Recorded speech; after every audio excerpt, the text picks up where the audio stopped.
Good morning, Ma'am Alma and classmates. Today I am going to report about acid and bases. My objective is to understand the difference between acid and bases and to comprehend the distinction between acid and bases. What is acid and base? Acid, any substance that tastes sour in water turns blue litmus paper red reacts with some metals to liberate hydrogen, combines with bases to form salts and encourage chemical reaction is classified as an acid catalysis. Base. In an acid-base reaction, a base is a material that reacts with an acid. The method by which foundation functions has been debated throughout history. When dissolved in water, a base either takes a proton, releases a hydroxide ion, or gives an electron. Hydroxides and soap are examples of bases. What are the properties of acid? When dissolved in water, acids taste acidic, conduct electricity and react with metals to create hydrogen gas. Some indicator compounds can be used to detect acids such as litmus. Acid turns blue litmus paper into red. Types of acids. Strong acids. A strong acid is any acid that ionizes completely in solutions. This means it gives off the greatest number of hydrogen ions or protons when placed in a solution. Weak acids. Weak acids are acids that don't completely dissociate in solution. In other words, a weak acid is any acid that is not a strong acid. The strength of a weak acid depends on how much it dissociates. The more it dissociates, the stronger the acids. What are the importance of base in chemistry? The ability of bases to neutralize acid is very useful, as many reactions and industrial processes have acidic waste products. Some examples of using bases to neutralize unwanted acid is acid rain can be neutralized by basic minerals such as limestones. Limestone is mainly calcium carbonate. Types of bases. Number 1. Superbase. These bases are better at deprotonation when compared to a strong base.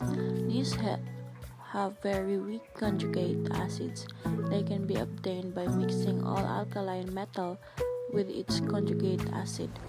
It can contain in aqueous solution as it's a stronger base than hydroxide ion. Strong base. It is a compound that has ability to remove proton from a very weak acid, or they completely dissociate into its ion.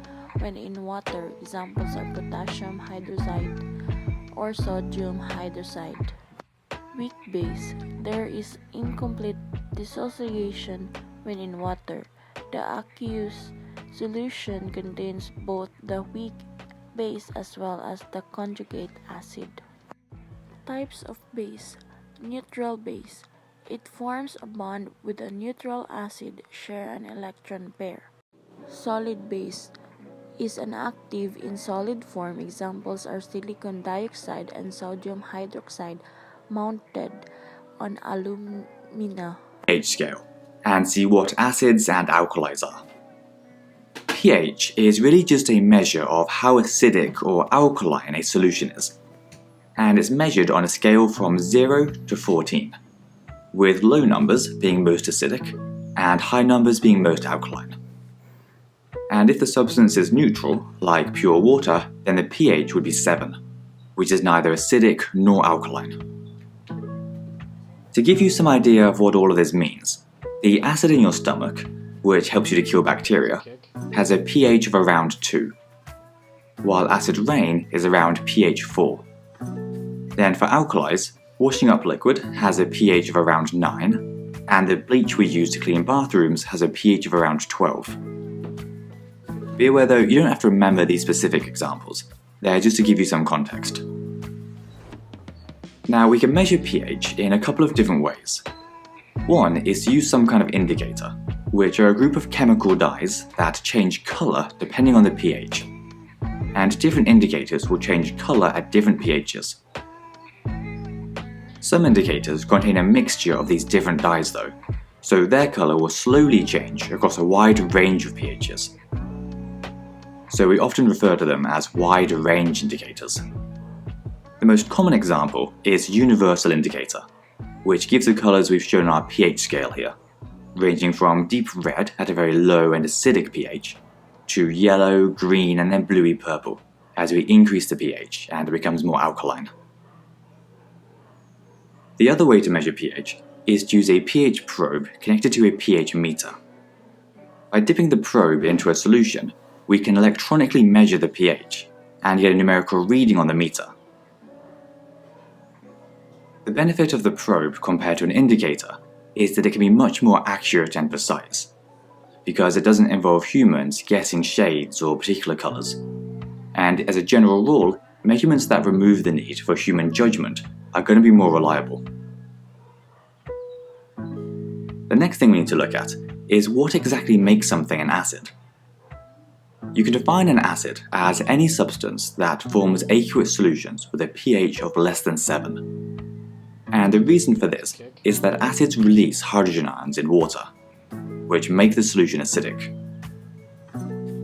On the other side of the scale, we have bases, which we define as any substance with a pH greater than 7. Meanwhile, alkalis, which we mentioned before, are actually a subgroup of bases that are soluble in water. So we would say that an alkali is a base that dissolves in water to form a solution with a pH greater than 7.